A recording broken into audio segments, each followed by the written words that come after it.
Good morning. My name is Shilpa Shashidhara, and I'm the chair of the 2024 Program Committee. I hope that you've all been enjoying this year's programming slate and some of the changes that we've made from last year, including the welcome to ASBH session for new attendees, as well as this evening's newcomer social. We'll also be welcoming back one of our 2023 plenary speakers, Adam Seth Levine, for an interactive session on how you can get involved in policy making over the lunch break. For today's session, I'm pleased to introduce our session on environmental justice, technology, and health equity, issues, challenges, and solutions. It is my honor to welcome Dr. Sacoby Wilson.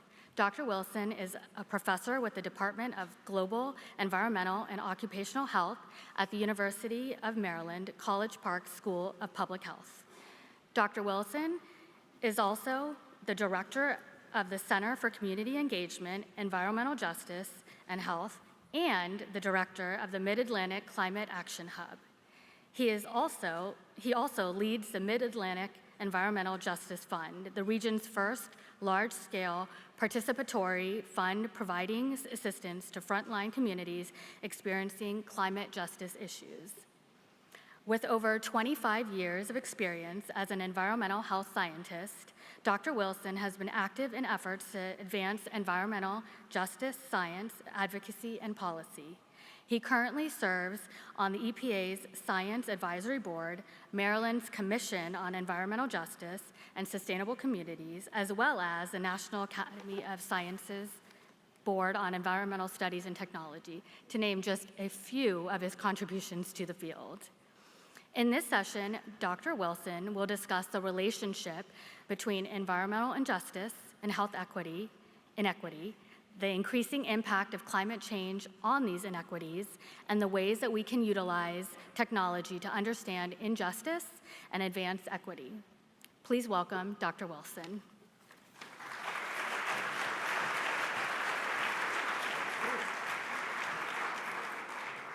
So good morning, really excited to be here today. This is an interesting invite because your theme this year is, what does it mean to be a human? Now, I was thinking about that, someone who happens to be human and not a cyborg yet, just for those of you into science fiction. I think the emotions, right, not just our biological systems, but emotions, the fact that we have souls, right, the fact that complex thinking, critical thinking, there's so many things that go into making us human, but I think the more important question is, how do we make sure that we do a great job of not just being humans, but having relationships with our families? How do we make sure that we explore our humanity? And so in this session, I'll speak on those issues and talk about the role of technology. In many ways, when you think about technology, we've gone through various revolutions. So you think about the first industrial revolution with coal, and if you look at this slide, 1765, man, that's a great thing, the first industrial revolution. What was also happening at the time? Slavery was happening at the time, okay? So this slide shows you, Lincoln, and I want to show you the penny. There's two sides of the same coin. So yes, there's a lot of great benefits from technology, but there's also been a lot of harms. Think about the second industrial revolution, the internal combustion engine, right? Moving away from horse and buggy to cars. There's so many innovations. We had, the telephone, right? But also the impacts on the environment, impacts on people. Think about westward expansion, right? But who built the rail lines? So right now, if you connect these issues to our indigenous brothers and sisters, we're on the lands of the Osage people, we're on the lands of the Chickasaw people, we're also on the lands of Illini, right? And also this country wouldn't be where it is without, in many ways, what happened to them, their exploitation. This country would not be where they are without the exploitation of my African ancestors. So again, lots of benefits of technology, but harms to certain groups. And you go into the third industrial revolution. For many of you who are a little bit older, thinking about televisions, black and white TV to today. Now you're in this new revolution, and maybe going to a fifth with AI, with internet, the Internet of all things, of going from Walkman technology to other technology. Think about social media. So you think about all the the advancements during these revolutions. Pesticides. Some would say it was a great thing. For those who live near farmland who've been exposed, who are drinking that water that's contaminated, maybe not. Plastics from fossil fuels, right? Think about all the plastic waste, microplastics. Didn't the study just find that microplastics have now been found in the human brain? So those impacts, those harms, and you think about, again, fossil fuels as it relates to extraction, gasoline, the internal combustion engine, and all those benefits. But what about combustion byproducts? The main driver, climate change, anthropogenic emissions, right? Greenhouse gases, because we're combusting coal, gas, and oil. So again, two sides of that penny. There are benefits and there are also harms. And we think about those of you who come from a health background, healthcare background, I like to always say that the Caduceus staff has two snakes, the medical snake and the public health snake, right? So we want to make sure that when you think about these intersections, how do social determinants of health really drive health? So you can have inequities when it relates to social systems that can lead to poor health outcomes. And so if we can achieve health equity, right, we can have reduction in comorbid conditions. We can have a reduction in poor health outcomes like respiratory issues like asthma, cardiopulmonary outcomes. Think about issues around other diseases like cancer, mental health outcomes. So again, if we're going to address these issues, we have to think about the role of technology in either exacerbating these issues, but also helping to mitigate these issues. Now, in my work, when I talk about environmental justice, one of the things I have to talk about as a social determinant of health is racism. Racism is a pandemic. If you think about the issues of reproductive justice, how so many black women are still dying during childbirth, why is that? You think about issues around stress and how it gets under the skin. For those of you who know Geronimo's concept of weathering, how does racism get under the skin? For those of you who are into telomeres, if you know what telomeres are, I forget what they are, but I like the word telomeres. How stress reduces your telomeres, right? Premature senescence, right? The aging, oxidative stress, cortisol levels, things like protein. Racism kills. Racism kills. Now you think about environmental justice. Environmental justice is a social movement. It's the child of the civil rights movement. I always like to call Dr. King as the grandfather of the environmental justice movement. It's a movement about where we live, where we work, where we play, where we pray, where we learn. I'm gonna slow down for you. Where we live, where we work, where we pray, where we play, where we learn. And it's about how some communities are overburdened by environmental hazards and locally unwanted land uses. So remember when Dr. King was in Memphis, he was working on the sanitation worker strike, and black men were being mistreated. So he had issues of labor, you had issues of health, you had issues of justice, and they carried around signs saying, I am a man, going up to my early point, recognize my humanity. Many communities that are experiencing environmental injustices have been dehumanized. So what does it mean to be a human when you're dehumanized? What does it mean to be a human when you're being dumped on? What does it mean to be a human when you're experiencing toxic trauma every day? That's the question. What are the ethics behind how we plan, how we zone, how we develop? Why certain communities, as Dr. Robert Bullard, who's known as the father of the EJ movement, he calls it a complexion for protection. Certain communities, because of the hue of their skin, because of the color of their skin, do not get dumped on, but others do. What does it mean where we have racism baked into many of our policies, housing policies, transportation policies, food policies? We have a broken food system in this country and globally. There's a term called food apartheid. Many of you talk about food deserts and food swamps, but what's the system of inequity that drives outcomes when it comes to access to food? Obesogenic environments, exposure to obesogens. What does that mean when you have technologies that are not being used effectively to provide access to better health and better food? So again, when you think about the environmental justice movement, classically, it's a movement that's speaking about how certain hazards and land uses, like incinerators, like power plants, or like hazardous waste landfills. One of the first studies on the distribution of hazardous waste landfills in the country was called Toxic Waste and Race. It was a study that was commissioned by United Church of Christ, Commission on Racial Justice. Some of you may know Dr. Benjamin Chavis, Reverend Dr. Benjamin Chavis. This study was done, and it showed that race is the single most important predictor of the distribution of hazardous waste landfills in the country. Not income, not class, but race. Now, the birth of the environmental justice movement, that was in Warren County, North Carolina. For those of you who ever drive, I know we're in St. Louis, but say if you're driving from DC, or you're driving from Maryland, or you're driving from Virginia, and you're driving on 85, the first county that you would cross when you cross into North Carolina is Warren County. Warren County is a place where in 1982, they wanted to place a PCB landfill. That's polychlorinated biphenyls, so basically a toxicant, in this primary black community of Afton in Warren County. Poor, people of color with limited political power. And you had children, if you see this picture, those are children who laid across the road to stop the trucks from coming in with the PCB-laden dirt. Now, unfortunately, this protest, this revolution, this movement wasn't able to stop the landfill from being built, but this is where environmental justice was really born in the state of North Carolina. Now, if you move forward with Executive Order 12898, this is one of the first executive orders on environmental justice.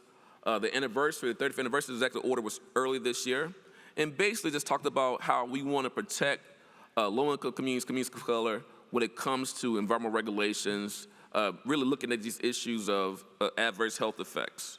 And overburdened communities are communities that tend, again, to have more of these hazards. Now, another definition of environmental justice, and it connects back to my earlier slide with the tree that shows the social determinants of health, was really coined by Dr. Bunion Bryant. Dr. Bryant passed away earlier this year. He was a professor emeritus at the University of Michigan.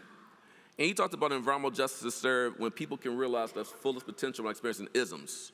So we're talking about racism, other isms. And before I go on to the slide, you think about these issues around isms. I like to talk about, oppression. There's an octopus of oppression. So not just racism, you have sexism, you have anti-Semitism, you have Islamophobia, you have homophobia, anti-LGBTQIA sentiments. There are other oppressions out there, but they're all connected. So we're talking about intersectional injustices.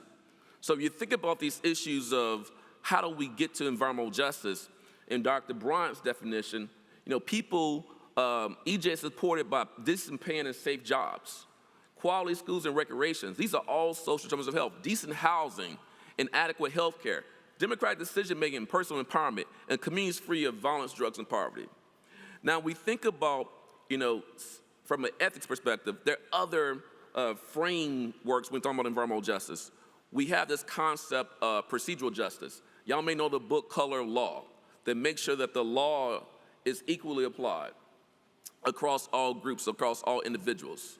So that's one procedural justice. There's also this concept of distributional justice, going back to the penny about the harms and the benefits, making sure that those who are most impacted get the benefits of new laws and regulations, get the benefits of investments, get the benefits when it comes to addressing those environmental issues. You also have intergenerational justice. So think about the issues of lead, for example, and how many generations of kids have been impacted by lead over and over again, and how many generations of communities have been impacted by environmental injustices, and the cumulative impacts of that over decades, over decades, over decades. You also have a concept of recognitional justice. Those who are most impacted should be driving decision-making. So my definition of environmental justice, I talk about the three-legged stool. So the first leg is sort of traditional frame of environmental justice, the differential burden of hazards and what we call LULUs. So again, incinerators, power plants. Some of you may be from Louisiana, you know about Cancer Alley, for example, that petrochemical corridor. So then think about technology, right? Think about industry and all the technology of development. But then what about the waste? What about the emissions? What about the combustion byproducts that are released to the air, to the water, and to the soil? Those same communities that are overburdened by hazards also tend to have a high concentration of psychosocial stressors. So many of you may think about these issues of climate change, right, and anxiety around climate change. Think about that as a stressor. When it rains, your basement floods. Think about folks in Baltimore who have sewage backups. When there's a hurricane, you have to get out, but you don't have the money to escape, so you get stuck in your home. Think about that stress. Think about the stress of being displaced if you're living in California and being displaced by a flood. Think about the impacts of flooding in the southeast and you're displaced. And what does that do for mental health? And that's a stressor. And these same communities that are overburdened by hazards have a high burden of these stressors, also have a lack of access to infrastructure, whether it be built infrastructure or natural infrastructure. Some communities live with a nature gap. They may not have access to clean rivers and streams. I do work in the Anacostia River. It's known as Forgotten River in the DC area. There's a lot of pollutants in the river, and of course, there's a lot of runoff from our roadways that gets into the river as well. But also, when you think about access to trees, some neighborhoods, some communities don't have access to trees, so think about what trees are good for. They're good for noise pollution mitigation, air pollution mitigation, also heat mitigation. Think about trees that relates to public health, shading and cooling. So if you don't have access to trees, you really are not getting the benefits in many ways from green infrastructure in your neighborhood. So when you think about these disparities in environmental hazards, you can think about disparities in exposure to things like particulate matter. So particulate matter is dust in the air. If you have communities that live in near traffic-related air pollution sources like highways and byways, or maybe you're living near a power plant, again, technology, the harms from technology, you've been exposed to more pollutants like particulate matter. You may be exposed to more pollutants like nitrogen dioxide or volatile organic compounds. You also get back to this issue around lead. We've known about lead for decades and the impacts. And think about what lead does to children and the neurocognitive effects it has on children. But the fact that we still have people drinking leaded water, you look at the issues around Flint, Michigan, the fact that we still have homes that still have lead paint in 2024 means from a health perspective, we failed, and that's the intergenerational justice issue again. And of course, these disparities in exposure to pollutants can drive health inequities, like inequities in cancer rates, also asthma, and also reproductive health outcomes. So when you think about the environmental justice science, burden disparities can lead to exposure disparities, can lead to risk disparities, can lead to health disparities. So race plays a role in this. Some populations have a pollution advantage, and some populations have a pollution disadvantage. That gets back to my point I made earlier about Dr. Robert Bullard, who talks about the complexion for protection. Now I want to give a quick shout out to give another example of this in North Carolina. Some of you may know about North Carolina. Just to make this interactive, who in the room is from North Carolina? Raise your hand, please. And those of you in North Carolina, you know about Eastern North Carolina, right? The industrial hog farms. So you have about 2,500 plus industrial hog farms in Eastern North Carolina. So basically, those farms have been shown to be found in primarily poor people of color communities. So think about if you live near a hog farm. You have all these animals being raised in these confined spaces in these barns, right? And so they're emitting toxicants like ammonia, hydrogen sulfide, particulate matter, volatile organic compounds. And so if you live nearby these facilities, you've been exposed to those toxicants. Also, you can have runoff. They actually hold the animal waste in these pits called lagoons. So for those of you who are old enough, this joke is going to work for you. Remember Brooke Shields? What's the movie called? Blue Lagoon?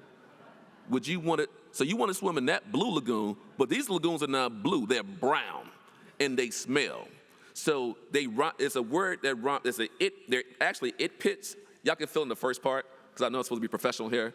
But so think about living near these pits and being exposed to those compounds, right? And think about it as a rain event, you can have runoff. Think about a hurricane and what would happen. For those of you who live in North Carolina in 1999, Hurricane Floyd hit Eastern North Carolina. You had hundreds of animals that died, farms that were flooded out, hogs were drowning, they were swimming. So think about all the animal waste, the dead animals, and you live near these facilities. And remember, in eastern North Carolina, in most rural areas, people are drinking well water. So you can have runoff of those toxicants from the lagoons, from the spray fields, from the barns into your well water. And on the slide, you see my mentor, Dr. Steve Wing. And again, those of you who do scientific research, you may know Dr. Wing. Dr. Wing was known as the people's professor, and he did research on industrial hog farms and the impacts on human health. He had a project called CHEIHO, CHEIHO. I don't remember the whole acronym, but the last 3 letters are intensive hog operations. I think it's community health effects of intensive hog operations. Okay, good. So Dr. Wing would be mad at me if I forgot that. He passed away, it'll be 8 years in November. But he did a lot of research to really understand these issues. But the reason why I bring him up for this audience, he was really in many ways a bioethicist. He talked about the ethics of doing research with community. And you cannot do good science if you don't engage those who are impacted. You cannot do good science if you're doing exploitation science, you're doing helicopter science, if you're doing what I like to call pain pimping science, right? And I'll get into that, like, what does that mean? When you're not doing science that's informed by those who live with the issues every day, we believe you're doing bad science. And so that's an important part of this discussion when you think about technology. In many ways, that lagoon I talked about in North Carolina, we call that technology. We call it spray field technology. Holding 1,000 hogs in a barn is also technology. So getting back to my slide about the penny, think about the harms of that technology on the local residents. Think about the harms of that technology on community health. Think about the harms of that technology on the environment. So this is just a quick slide that shows a connection between what happened with enslaved peoples in 1860, look at the distribution, and the distribution of industrial hog operations in 2014. So you can see that in some ways a correlation. Dr. Wing called me some years ago and asked me, "Oh, Sacoby, what do you think about this slide?" As well, it's an ecological analysis, Dr. Wing, but it connects the point about how what happens in the past impacts what's happening now, right? And the fact that these communities that are most impacted by these operations are descendants of free people. Just wanted to sit with that with y'all for a couple seconds. So you think about in this country, how many communities are dealing with impacts from the first industrial revolution or the second industrial revolution, right? Remember on the slide I talked about the first industrial revolution, my folks, my ancestors were enslaved. The people who live in North Carolina who look like me now, who are living on these farms, their people were enslaved. After they were free, they were freedmen, they were sharecroppers, right? And you go into the era of Jim Crow into now, you can see how the land has been exploited and the people have been exploited. At the same time, they've been dehumanized. So what does it mean to be a human when you live by industrial hog farms? What it means to be a human when your well water has been contaminated? What does it mean to be a human when you have less rights than the animals do? So let's move to climate change and environmental justice. We know that climate change is a big issue. I always like to say that, and maybe this is not an issue, but you may not believe in climate change, but believes in you if you're poor, if you're black, if you're Latinx, if you're indigenous, if you're poor white, if you live in a floodplain, if you don't have health insurance, you have comorbid conditions. Heat waves are hell for the elderly and the poor, right? Floods are hell for the elderly and poor. Climate hazards are hell for those who are most vulnerable. And we know from this I love this slide from ASBH. It shows all the various kind of climate impacts. Think about how climate change can impact us in different ways. And think about those who are most vulnerable. Now, we always like to talk about vulnerability and susceptibility, right? Vulnerability is external, extrinsic, right? And susceptibility is more like biological factors. So think about the most vulnerable and susceptible person. Think about a kid who's poor, who lives in a floodplain, who may live in poor housing stock, right? How will climate change impact them? Think about from Hurricane Katrina. Remember, Katrina happened August 29, 2005. Next year, it's going to be the 20th anniversary of Hurricane Katrina. Think about the folks who couldn't get out. I made a point earlier about hurricanes and getting out. Some folks couldn't leave, right? Remember, the hurricane hit August 29th and you're poor in New Orleans. New Orleans is one of the most segregated cities in our country. You have a lot of folks of color in poverty. It hit at the end of the month. You haven't been paid yet. If you're poor in most cities, you may not have a car. So how are we going to make sure those who are most at risk from climate hazards, that we have equity in preparedness, response, recovery, mitigation, adaptation, resilience? So Katrina is an example of why we have to do a better job of focusing on those who are most vulnerable. For those of you who may be Catholic and not Catholic, remember the Pope's encyclical? I think it's the 10th anniversary of the Pope's encyclical coming up soon, right? He talked about, climate change in his encyclical. He didn't really use the words climate change a lot. He really talked about poverty, protecting the poor, right? So you think about, again, climate change, how are we going to make sure we focus on the most vulnerable? And let's get back to this issue of technology. So I talk about environmental justice. Climate justice is another big issue. I like to see it as a subset of environmental justice. A lot of our issues when it comes to climate change, as I said earlier, is due to technology. It's due to our love of fossil fuels, our addiction to fossil fuels. If you look at the Fifth National Climate Assessment, that report talks a lot about climate change in the U.S. and what we need to do. The Fifth National Climate Assessment is the first climate assessment we actually talked about environmental justice a lot. But let's get to this point of technology. For me, most climate justice issues are classically energy justice issues. And the reason why I said it is, again, the point about technology, when we extract fossil fuels, think about fracking and who's most impacted by fracking or extraction. Think about the issues of transport of fossil fuels, pipelines. What community is most impacted by that? That's the technology. Think about the processing of fossil fuels, refineries, whether it be in Richmond, California, maybe it's in Newark, New Jersey, Trenton, New Jersey, maybe again it's down in New Orleans. What communities host these refineries? And then when we think about combustion of fossil fuels, whether it be gas-fired power plants, whether it be oil-fired power plants, whether it be burning of diesel in our trucks and our buses, whose communities are disproportionately impacted? So again, you see the role of technology and the harms of technology being internalized by a small subset of our population. So again, the harms of technology, those environmental externalities, the health externalities, the social externalities, the economic externalities, those are things we need to grapple with. And again, what does it mean to be a human when you see other humans being dumped on like this? When you see other humans living in sacrifice zones? When you're seeing other humans experiencing toxic trauma every day? Now, NAACP has done a few reports about the distribution of power plants, and he found a disproportionate burden of power plants on communities of color in this first report called Cold-Blooded. They also did another report looking at gas operations, natural gas developments, and their impacts. When you look at issues around redlining and urban heat islands, I talked about trees earlier.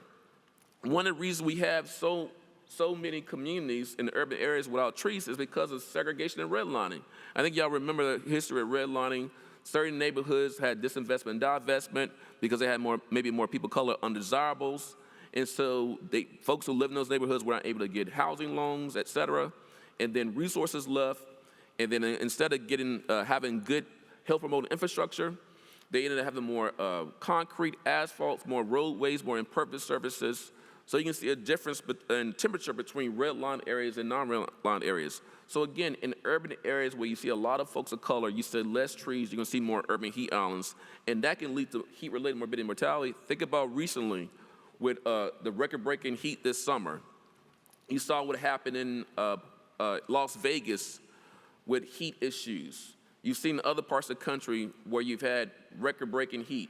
What does that mean for those of us who are most vulnerable? What does it mean for those of us who may be homeless? What does it mean for those of us who do not have air conditioning? Particularly in the West Coast, we know that many of those cities, they didn't have air conditioning.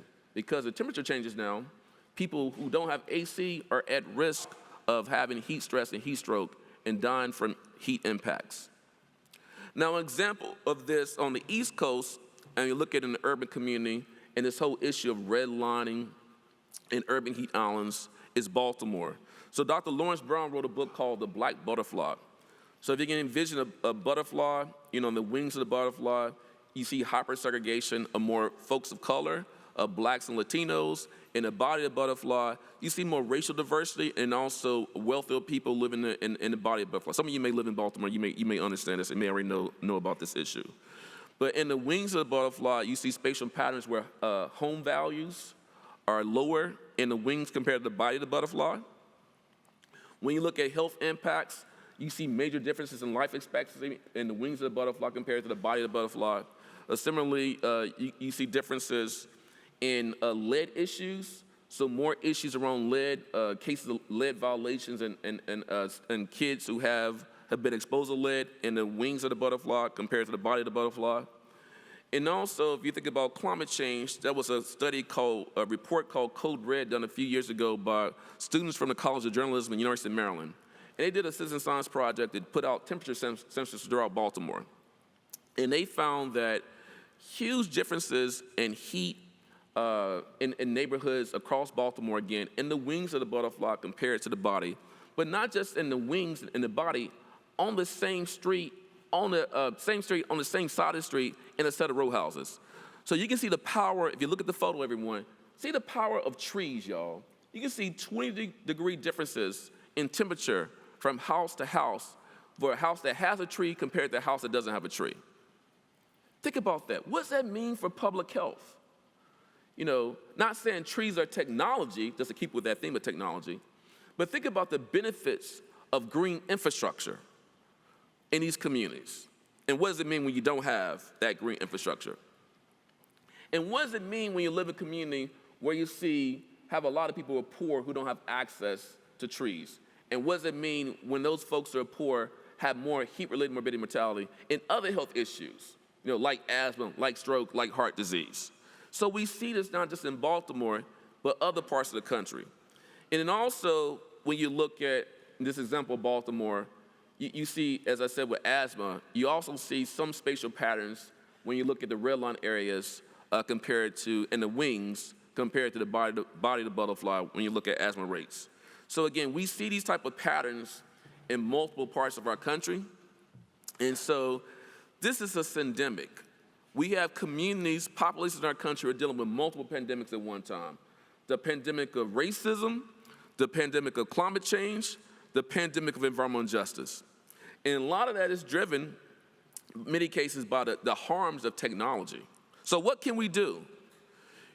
One of the things I want to just highlight for y'all, being involved in movements. A few years back, we had, we had a climate, of course we have a climate movement, but we have scientists who went out and marched. I'm not sure how many of y'all marched, but being part of social movements are important. Another thing we can do, there's these 17 principles of environmental justice, and for those of you who are deep into this, the ethics right, think about how we can be really focused on environmental protection and also protecting human health. So principle 5, which is on the next slide actually. So you look at these set of slides. You really see how environmentalism is baked in here. We talk about sacredness of Mother Earth. We talk about sustainability. We talk about future generations. So these principles, in many ways, actualize, the ethos of how we protect the environment, how we protect people, and particularly those who are most vulnerable, and those who've been dealing with social injustices, social ills. Now, this next slide, principle 5 is a very important principle. You heard me use the term before, recognitional justice, or sometimes it's interchangeably used with representative justice. But communities speak with their own voice, self-determination. That really comes from the civil rights movement. So how are we making sure that folks who are most impacted are speaking with their own voices? And again, I think that 17 principles of environmental justice, if you're new to this framework, are an important framework for how we engage communities who are at the front line, the fence line of environmental and climate injustices. But also, remember, as I said in my earlier slides, environmental injustice is a major driver of health disparities. So this framework is a framework that can be applied to really help us achieve health equity in these communities. And so exposure, justice, and equity are very important. I was part of a team over 10 years ago that worked on a report for the National Academy of Sciences called Exposure Science in the 21st Century. And one of the chapters we worked on talked about exposure justice and equity. So again, how do we address these exposure issues where we have communities who've been exposed to multiple chemicals, right? So chemical and non-chemical stressors because of where they live. No place matters, context matters. Your zip code is more important than your genetic code, right? So how do we make sure that those who are impacted can get exposure justice? So science plays a role in this. And just to talk about, my center a little bit, we focus on doing science for the people, of the people, and by the people. One of the things we focus on is something we call empowerment science. And empowerment is spelled correctly, everyone. It's spelled correctly. So I used to be on the board of Community Campus Partnership for Health, and one of the board members, this is a while ago, said, "Hey, Sacoby, you got to stop using the word empowerment with an EM. You can't give us power.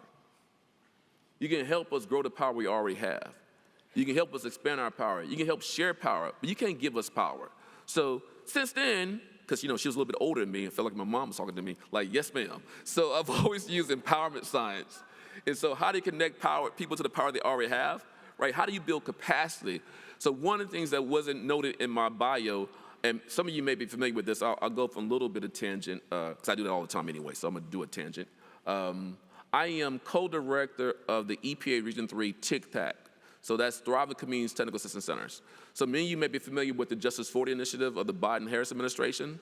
As we move from a dirty energy economy to a clean energy economy, 40% of the benefits of federal investments should go to disadvantaged communities. That's under Executive Order 14008. And a big part of what the TIC-TAC does is to help build community capacity to access federal funds. So I bring it up because a lot of what we're doing through the TIC, there are 18 TIC-TACs in the country. Again, we're in Region 3 that covers Maryland, DC, Virginia, West Virginia, Delaware, and Pennsylvania. Our job is to help communities that have low capacity and no capacity be able to access federal funding so they can address their environmental and energy justice issues. So a big chunk of what we do is empowerment science. Now, we also focus on liberation science. And I'm going to talk more about science because, again, of course, I'm a scientist, so I think I'm going to talk about science a little bit more. But it's interesting in the scientific field how we've had these issues around imperialistic, kind of anti-black, white supremacist kind of notions in science. Even if you go back to, many of you know the history of gynecology, right? The father of gynecology did his work on enslaved women, right? So that was a technology, that was advancements, but on the backs of a vulnerable population. Think about the harms. Y'all know the Tuskegee experiment, the syphilis issue, right? Let's move back, because we always talk about Tuskegee. What about Henrietta Lacks and the HeLa cells, and how her cells were exploited by a university I worked with? I won't say them, y'all know university. But it happened, right? Even if you look at sterilization in the US, sterilization of Guatemalan women, right? There's so many examples of kind of a medical apartheid, medical racism, right? And that's on the medical side, but in public health and other fields where we have really oppressed and exploited folks through science. And so when we talk about empowerment science and liberation science, we want to free folks. And so as folks who are in the bioethics, what does it mean for you hearing these terms, empowerment science and liberation science? Are you doing empowerment science? Are you doing liberation science? Are you bringing it to your work if you're a healthcare provider? How are you taking care when it comes to self-care, right? Because it's important too is when you're doing self-care, how are you bringing that in to your own space, your own therapy, right? I see a therapist, I'm gonna talk about that, but that's important to have your own self-care when you're doing this work. I mean, one of the questions that came up for this conference is about COVID-19. and the impacts on our healthcare workers. Those are at the front line of COVID. I have 3 siblings who are nurses, okay? And to hear the horror stories of what they had to deal with, right? The experiences they had, the people that were lost in front of them. How has it impacted you as a healthcare provider? So that's important. So when we think about empowerment and liberation, we have to bring it into our own being, into our own world. Because how can you help others if you don't help yourself? How do you help vulnerable communities if you don't help yourself? So I just want to, I know it's a tangent, I just want to bring it up to shout out all the healthcare workers out there. Give yourselves a round of applause for those of you in the room. Go ahead, y'all, just to wake y'all up a little bit. Y'all can clap for yourself. Clap for yourself. So, I mean, I think this is just important in this space, in the field of health, that we bring these principles in, this ethos in of how we work with and help protect the most vulnerable. So in a lot of my work, I do community-engaged research. I work in partnerships with communities who are impacted by these issues. Again, this is a way to actualize that whole framework of empowerment science. And so you look at this continuum as you move from left to right on the continuum. You see, more community involvement, impact, trust, and communication. And what's important, one of the things that's important to note with this slide and this work, y'all, if you're gonna be working with communities, it's important that you show that you have some Aretha Franklin, right? What's the word? Respect. You gotta respect communities. You gotta respect where they're coming from. You gotta respect their lived experience. You gotta respect and value their cultural and community knowledge systems in doing this work. So we do a lot of CBPR. Some of y'all may know about community-based participatory research. I mentioned before, I was on the board of University CCPH, Community Campus Partnerships for Health, for a while. And we really advocate CBPR to make sure those the most impacted are in all stages of the research process. Think about the ethics behind that. Dr. Wing, who I said earlier, who was a people's professor, he was a major proponent of that. He trained me up to be a scientist that engaged communities in that way, to make sure that they have equal footing, that communities' voices are heard in the work, getting back to the point of representative justice. How you bring that into the science? So making sure the communities are coming up with research questions, being part of the study design, coming up with the intervention and helping to do dissemination and making sure we're doing applied, action-oriented, people-centered, community-centered, justice-focused work. Y'all should think about that. That's what is important if you're gonna address these issues. And again, answer that question, what does it mean to be a human? What does it mean to be a human when you're doing research? What does it mean, your positionality and having reflexivity when you're looking at the folks that you're working with? I don't use the word subjects. That is a word that's oppressive in our space. But many of us still use the word subjects in our institutional review boards. We still call people participants subjects. Language is important, y'all. Using the term minority. Some of us now use the term minoritized. People say Dr. Wilson are minorities. I'm not a minority. I'm not sure who that is, but that's not me. You know what I'm saying? So these terms, these language words of oppression, words that invisibilize, words that otherize, we have to move that. Let me slow down. I'm a fast talker from Mississippi. I'm from Mississippi. It's I talk fast. I was trying to slow down. I'm sorry. I was slowing a little bit more for y'all. But we want to make sure that we don't use these words in our work, right? That's just a quick tangent for you. But these principles of CBPR, capacity building, good communication. Now, my spouse isn't like this. I always kind of give like a story about our relationship. Because when you talk about working with communities, it's all about building relationships, y'all. I was in grad school, UNC Chapel Hill, go Tar Heels. And there you go.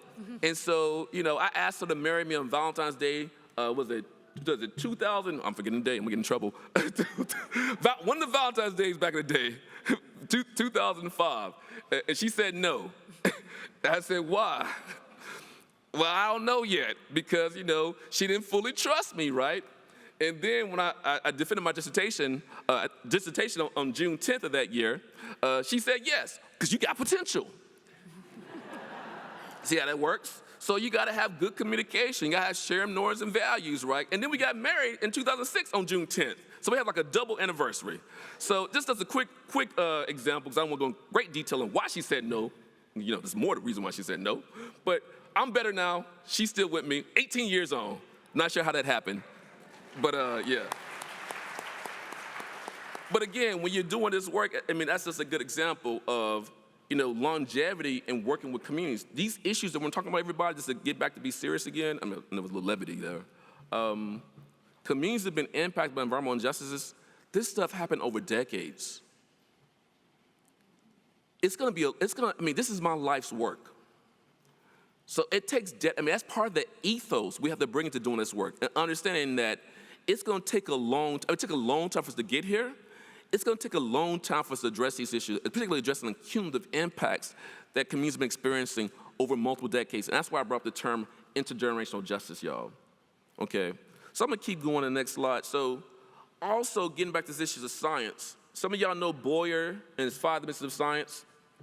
And for those of you who do, research, healthcare research, public health research, I think Boyer is important to note here. In many ways, when we do science, we really focus on only knowledge production, but that can end up being extractive. I talked before about helicopter science, vulture science, or pimping people's pain. Oh man, I want to understand why poverty impacts health. Yeah, grandma and grandpa can say, you wasting money on that? We know how poverty impacts health, so what? What are you doing about it? Like, Sacoby, you went to get a PhD to do what? Just to study the problem? People know the problem, particularly those who live with it every day. So what are you doing to address it? So we got to move beyond inquiry. Now, many would say, well, that's not my job to move beyond inquiry. I think that's a choice that we make, and that's a political choice, too, that we make. For those who are impacted by these issues, they can't choose to just study their own problems, right? That's where the positionality comes into play. That's where the reflexivity comes into play. We also have to have the scholarship or science of integration. So when I think about integration, think about a mountain being a problem. You have to have multiple disciplines work on the mountain with their own pickaxes. So you have to take a prismatic approach to addressing the problem. The scholarship of teaching, we learn from community where they also learn from us. And the scholarship of engagement is very important. Now, in academia, we tend to not value engagement in tenure promotion processes. So any deans or chairs in the room, update your tenure promotion guidelines to make sure engagement is included in the metrics, please. Okay? And scholarship of application, we overvalue, overcommodify inquiry, but we don't value engagement in application. Did you actually solve the problem? Did you increase access to health care? Did you reduce morbidity and mortality? Did you address the health disparities? Did you achieve health equity? Did you improve people's access to safe and healthy food? Did you make sure they have access to clean air? Are you using a human rights framework in this work, y'all? That's important. Do people have access to clean air, clean water, and safe food? These are basic amenities. How are we doing that in our science to get to these outcomes? And I always like to say, if you're not doing all 5 dimensions of science, you're doing incomplete science. So I'm gonna keep moving though. Okay, and then when you talk about this work that we're doing, and you wanna engage with communities that are impacted, I talk about the 2 hands of engagement. So any issue you're working on, everyone in the room, you can connect it to food, faith, family, health, and jobs. That's what's important. So, think about climate change being this huge thing. I only know, I think, a couple words in French, amuse bouche. It's a little bite, right? I know this from Top Chef, love Top Chef. So all you have to do is take a little bite. Focus on things that's important to everyday people. So everyday issues, things that are pocketbook, things that are proximal. That's really important. So think about the ethics behind that, of good science communication, both the messenger and the message. How we get into those impacts that we want to have. And also, as I said before, communication research, one form of communication research I want to highlight is citizen science. Dr. Karen Cooper is a colleague of mine at NC State. She and I were on the board with the Citizen Science Association, which is now known as the Association to Advance Participatory Sciences, APPS. Don't y'all like that? APPS, APPS, that's pretty cool. So citizen science is a really important thing to note. And think about the ethics of doing science. In credentialism, you don't have to have a PhD to be a scientist. Y'all get that? So I tell most of my community partners don't have PhDs, but guess what? they are doing better science than I am. I have what I like to say in Bayesian terms is general knowledge. Community members who live with the issues every day have what we call specificatory, that's a hard word to say, specificatory knowledge, right? Contextual expertise is different what it said. So we have to value that in the science that we do. I think that's an important point to make, looking at the theme of this conference about what it means to be a human, and also what it means to use technology, what I'll get more into in the next set of slides. So one of the projects that I work on is called Community Resistant to Environmental Disaster, CRED. It's a project in the Carolinas where we're working with communities to really understand their exposure to what we call natural technological disasters. And so we're using the apps, we're doing mapping to really help build that resilience to these disasters. So that's just a quick kind of summary. I'm going to go through a few projects for y'all here. I also, as a grad student, I work with a group called the West End Revitalization Association. Some of y'all may know where West End is. If you're from North Carolina, Mebane, North Carolina, it's in Mebane, which is west of Chapel Hill. These were post-slavery black communities who did not have access to sewer and water infrastructure. We call them pre-New Deal communities. The roads weren't paved, they weren't connected to sewer lines, they weren't connected to water lines. The 119 bypass was planned to be built to basically pave over the communities, also pave over the churches, pave over the cemeteries. So we don't care about your living and we don't care about your dead, okay? Now, they were able to use their own framework called community-owned and managed research to really block this highway from, it was still built, but it was built around those neighborhoods. And so with community-owned and managed research, there's equity in funding and parity in management. Omega talks about doing science where community members are not guinea pigs. And so he was able to take this model to the US EPA with the National Environmental Justice Advisory Council. He was able to take this model to the Department of Justice. He played a major role with this work in the establishment of the new Office of Environmental Justice in the Department of Justice. He was also able to take this work to the Citizen Science Association, which is now known as the Association to Advance Participation in Participatory Sciences, APS. And he also was able to take this work to Union Concerned Scientists, this model to the American Public Health Association. And so when we think about this Comer model, it's about doing science for compliance, or what we like to call legal epidemiology, or legal-based epidemiology.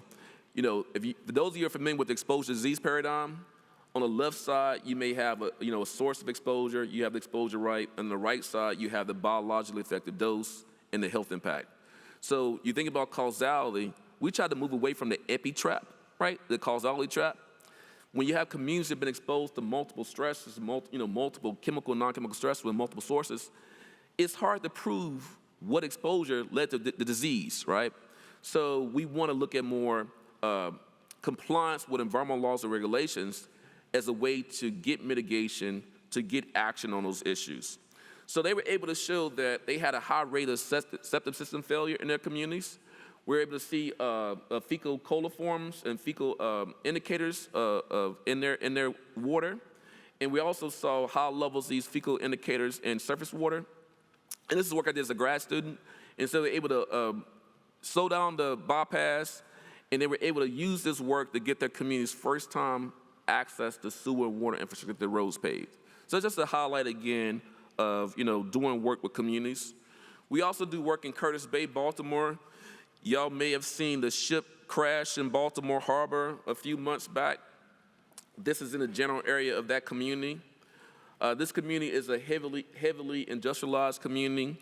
Some of you may have heard the term goods movement before. So you think about airports, coastal ports, river ports. Think about our rail lines, our big trucks on the highway, or also our dry ports. Some of you dry ports are like warehouses. So remember those warehouses that may be multiple football length warehouses that have multiple docks, or think about your local Amazon warehouse. And so those are what we call dry ports. So you have all this goods movement activity in Curtis Bay. They have a lot of what we call super polluters. They have the country's largest, they have a trash incinerator. I'm gonna slow down on this point. They have a coal-fired power plant. But just to make another tangent for you, they have the country's largest medical waste incinerator. So those of you who may be physicians in the room and think about COVID-19 and the fact, we're doing like one-use gowns, et cetera, a lot of that medical waste went to this incinerator in this community in Baltimore. So think about all the biologicals, the blood, the organ, the tissues, the pipettes that went into this incinerator. So it's just something to think about in healthcare is a major source of greenhouse gas emissions. So just the things to think about when our role, our footprint when it comes to climate change, and our role or your footprint if you're a part of a healthcare system and what it means we have medical waste going to this community. So when you think about these issues of technology, right, and waste streams, how can we reduce our waste streams? And that's an equity and justice issue. Why? Because there's some communities who are sacrifice zones. They're being dumped on. So whether it be trash incineration or whether it be waste incineration, this community is a quintessential example of that in Baltimore. When we use mapping tools, we find that this community, the zip code where this community is in Baltimore, has the highest EJ score, environmental justice score, out of any zip code, out of any census tract in the state of Maryland, because of the hazards, because of the toxic emissions that they have in this community. And so here's a picture of the incinerator in the community. They also are the country's second largest exporter of coal, C-O-A-L, because sometimes that word doesn't come out right because of my Mississippi accent. So coal, and a few years ago, the facility exploded because of methane buildup. So they have leaks, spills, and explosions all the time, y'all. And this happens not just in this community, but other communities where you have a lot of these type of industrial activities. This community is very poor compared to other areas. You also see health disparities. At one point in time, this community was the most toxic zip code in the country. And so just want to show this picture. This young lady, Destiny Wofford, was able to stop a new trash incinerator from being built. So this shows you the power of one person in stopping the use of stopping technologies that can have an adverse impact on the people, on human health, and on the environment. Now, a big part of my work is air quality. I know I'm getting low on time, so I'm going to not necessarily speed it up. I'm going to go a little bit faster, but not truly speed it up. So I talked about particulate matter before as a big issue when you think about our combustion technologies, right? We combust fossil fuels, so particulate matter is one of those byproducts. It can cause asthma attacks, stroke, heart disease, elevate your blood pressure. It can also contribute to Alzheimer's.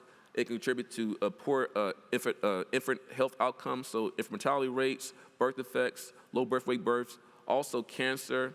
In addition, it can lead to premature mortality and can reduce overall life expectancy. So that's just one toxicant in the plume of gases when we combust fossil fuels. We also have something called black carbon. It's the indicator of diesel combustion byproducts.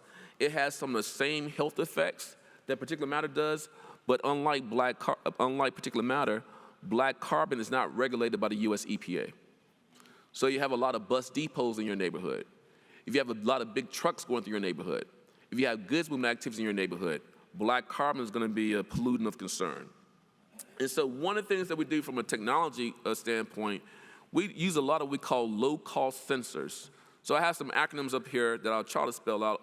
FRM stands for Federal Reference Method Monitors. Those are the main monitors that EPA use for their regulations. Then you have what we call the Federal Equivalency Method Monitor. Those are not as precise or as accurate as the FRMs, but also that data can be used to ensure enforcement and comply with our national ambient air quality standards. And then we have these indicator-grade sensors. Indicator-grade sensors tend to be more for education, awareness, and empowerment.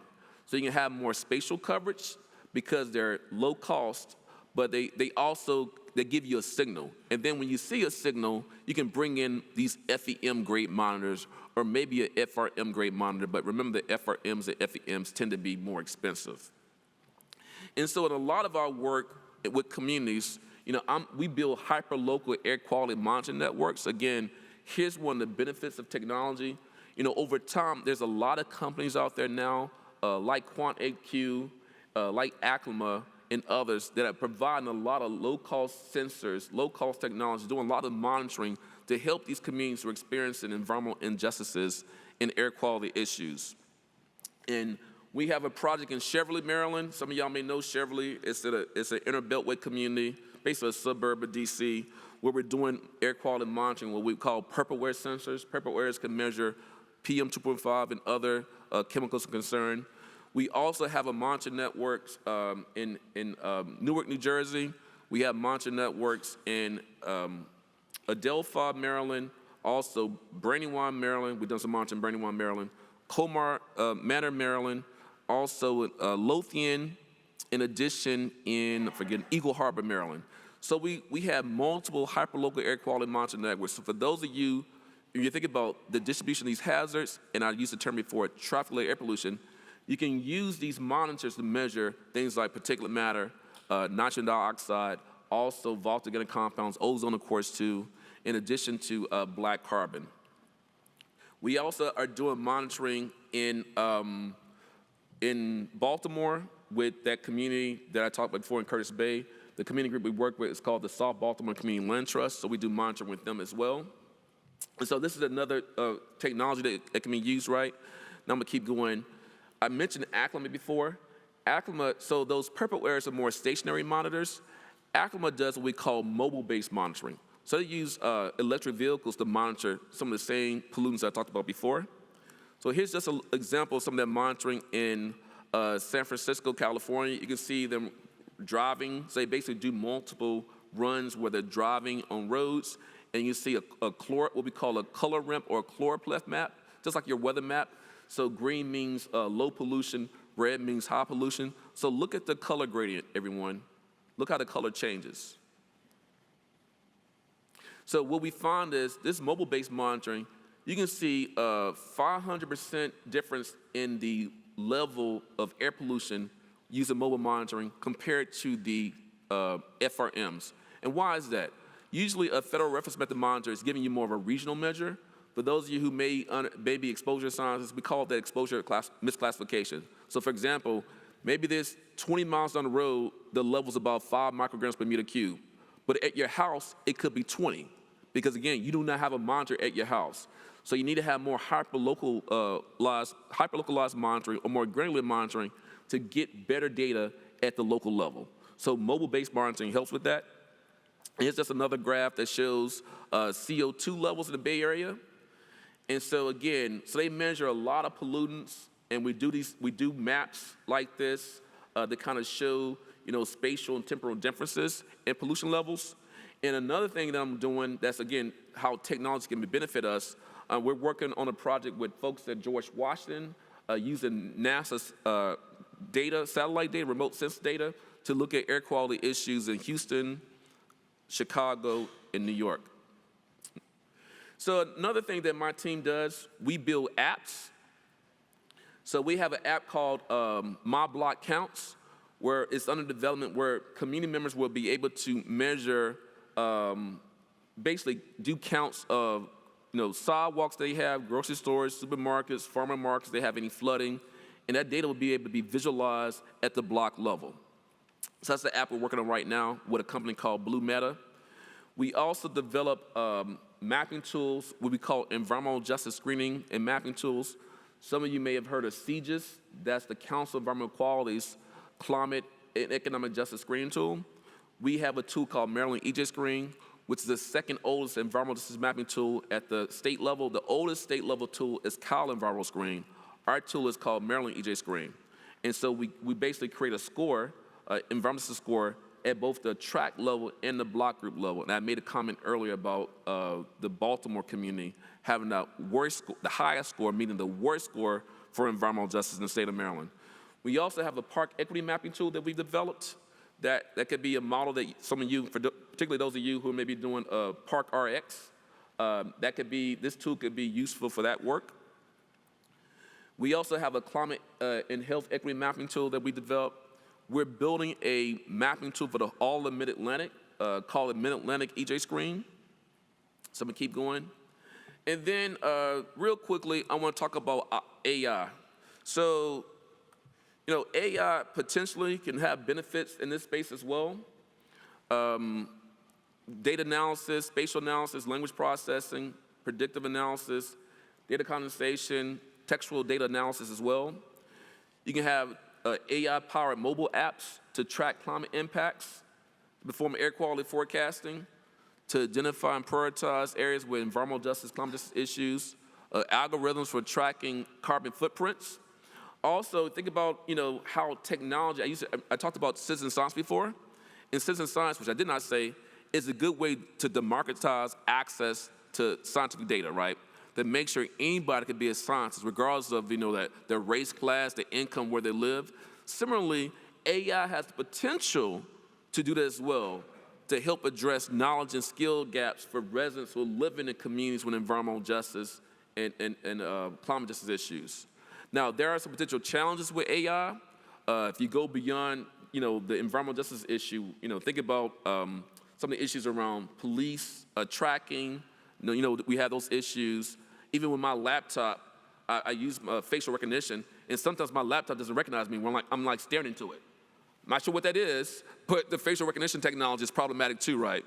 But so there are some concerns there with AI, and I'm going back to, and maybe I didn't say it, think about Asimov's 3 rules when it comes to robots, right? Rule 1, do no harm. How can we make sure that we expand it to AI? And how we can make sure we expand it to all technology? I mean, there are many examples of technology. We're making great advancements in some areas, but it's doing harm to certain populations. So we have to have the same approach to bringing AI in to the environmental and climate justice space. So I'm going to close out with a quote from Dr. King, and going back to my previous comment about, environmental justice is really about how fighting against the dehumanization of folks. We have to make sure that human progress is neither automatic nor is it inevitable. Every step toward the goal of justice requires sacrifice, suffering, and struggle. And communities experiencing environmental justice issues are definitely struggling, y'all. But there's tireless exertions, and we have to have the passionate concerns of dedicated individuals. Hopefully, the passion of everybody in this room, that you learn about environmental justice, you learn about climate justice, you learn about the connections to technology, and it helps you, ponder, the profound question about, what does it mean to be a human, and what does it mean to show your humanity when you have folks that have been dumped on, who live in sacrifice zones, who are dealing with pollution, and who are dealing with environmental injustices. So thank you.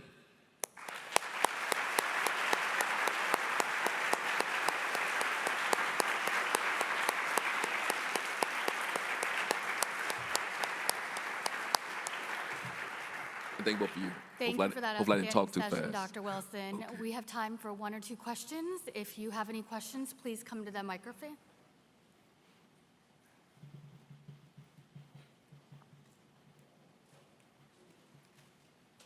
Oh, I got a question. I see everybody going the other way, the opposite way, to the microphone. I don't have a question other than to say that was awesome. But I will say, when Jimmy Carter asked everybody to put on a sweater, it was one thing they could do. That's an impossible thing to ask you. Anita Tarzian, by the way, from Baltimore and with the National Center for Ethics and Healthcare at the VA. So put it on one thing to put on a sweater? One thing you could do, people get, I think, overwhelmed with these topics because it's like, I'm one person, what can I do? And you gave a whole bunch of ideas of what you could do. A few things that y'all, I'll give you a few. So, Union Concerned Scientists, you can join that organization and work with communities. You also, of course, has the American Public Health Association. If those of you who may be a member of that, there's an environment section, work with them. And just find a local environmental group to work with. Be a good ally, be a volunteer. We need folks who have, access to technology, access to infrastructure to support these communities. And then right now, there are billions of dollars available through the Inflation Reduction Act and the bipartisan infrastructure law. Community groups that I'm talking about, they need help writing grants. It's their money. It's the people's money. So work with the people to help them get their money to help address their issues. So I gave you 3 or 4, but thank you. Thank you. Dr. Wilson's able to stay afterwards and answer any other questions. If you have any other questions, you can come. You want to take this last one? Or? Sure, you can take this. So the last question. Any other questions? Go ahead. And say your name, please, and organization. So my name's Amanda Courtwright-Lim. I'm from Mayo Clinic. I was actually curious. I know climate change is taken a political framing, and we've got people on the right and left. They have very different partisan views on the topic. How much has the early environmental justice movement shaped that kind of maybe potential resistance on the more red side towards climate change and the belief that it even exists in our current political climate? Yeah, no, I would say that the environmental justice movement has been a big driver behind the climate justice movement. I mean, it's really, to me, climate justice movement is a subset of the EJ movement. And so I was just, last week, for example, I had my annual EJ symposium, and I was remembering that in 2013, we hosted a meeting with APHA, funded by the Kresge Foundation, Environment Section, that was on with the Environmental Justice Leadership Initiative on Climate Change. So I'm gonna say that slower. The Environmental Justice Leadership Initiative on Climate Change. So this is in 2013. So we were pushing for climate change then, but even earlier, you can look at some of the work of folks in the administration like Charles Lee, Mustafa Ali in the EPA, and also a lot of activists like Damu Smith, and then even people earlier in the 1990s who were working on issues around goods movement, et cetera. So there's been a lot of EJ activists, so in many ways, who've been climate activists. And then you even go to indigenous, really the indigenous activists, they've been doing it way longer than many of us. So I would say they've been probably the main driver behind really understanding the impacts of climate change, whether it be in Pacific Islanders, the impacts, or whether it be even other parts of the world we think about in the Amazon, and also other indigenous peoples around the world. So I got to give them probably the first kudos of being the leads on fighting against climate change and making sure there's awareness about climate change, not just in the U.S., but around the world. Great, thank you. Yep, thank you. Thanks, everybody. Thank you. Thank you all for coming.